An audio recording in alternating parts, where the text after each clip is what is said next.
ঘাড়ে দুটি মরণ ফাঁদ, জেনজি এবং রাম মন্দির। বিদায়ের ইঙ্গিত দিচ্ছেন নরেন্দ্র মোদী।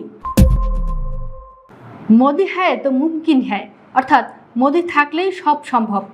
একসময় এই স্লোগানে পুরো ভারত কাঁপলেও আজ দিল্লির চিত্র পুরোপুরি উল্টো।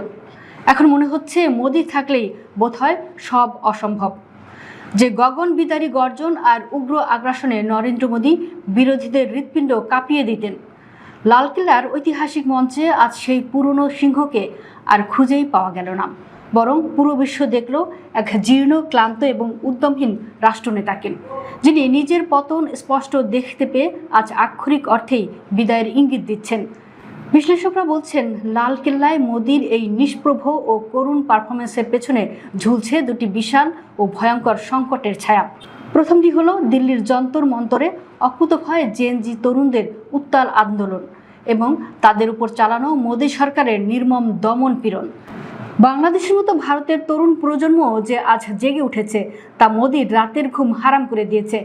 দ্বিতীয় ও সবচেয়ে বড় আঘাতটি এসেছে মোদীর মূল ভোট ব্যাংকে। খোদ অযোধ্যায় রাম মন্দিরে চাঁদা চুরির গুরুতর অভিযোগ উঠেছে। যে রাম মন্দির দেখিয়ে বিজেপি রাজনীতি করত, আজ সেই মন্দিরে দুর্নীতির খবর হিন্দুত্ববাদী রাজনীতির নৈতিক ভিতকেই তাসের ঘরের মতো ঘুরিয়ে দিয়েছে।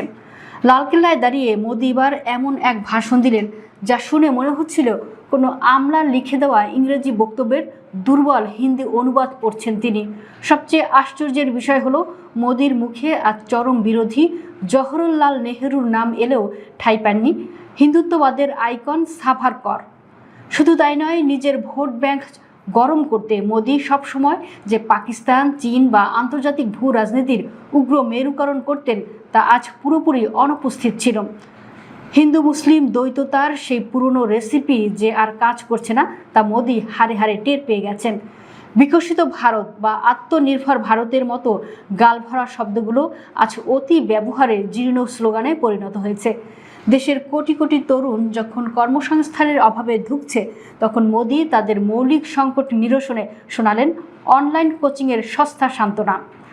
আর রাম মন্দির সংক্রান্ত দুর্নীতির প্রশ্নে তার এই কৌশলগত নীরবতা স্পষ্ট বুঝিয়ে দেয় যে শাসক দল আজ কতটা ব্যাকফুটে। কোভিডের ধাক্কা বা বৈশ্বিক মন্দার দোহাই দিয়ে তিনি মধ্যবিত্তকে আশ্বস্ত করার যে করুণ চেষ্টা করেছেন, তাতে কোনো নতুন রূপকল্প বা লিডারশিপের তেজ ছিল না। সংসদ অধিবেশন থেকে শুরু করে লালকেল্লার মঞ্চ, সর্বত্রই আজ মোদীর আত্মবিশ্বাসের চরম ঘাটতি ফুটে উঠেছে। নিজের অন্ধ অনুগামীদের হয়তো তিনি সব ঠিক আছে বলে বোকা বানাতে পেরেছেন, কিন্তু ভারতের সাধারণ মানুষের মন জয় করতে তিনি আজ চরমভাবে ব্যর্থ। লালকেল্লার মঞ্চে দাঁড়ানো মোদীকে দেখে আজ পুরো বিশ্ব কেবল একটি দৃশ্যই কল্পনা করেছে, এক ক্লান্ত ও বৃদ্ধ বাঘ, যিনি নিজের পতন স্পষ্ট দেখতে পেয়েও কেবল হালকা গর্জন তুলে চিরস্থায়ী বিদায়ের ইঙ্গিত দিচ্ছেন। মোদীর সাম্রাজ্যের পতন ঘণ্টা আজ আক্ষরিক অর্থেই বাজতে শুরু করেছে।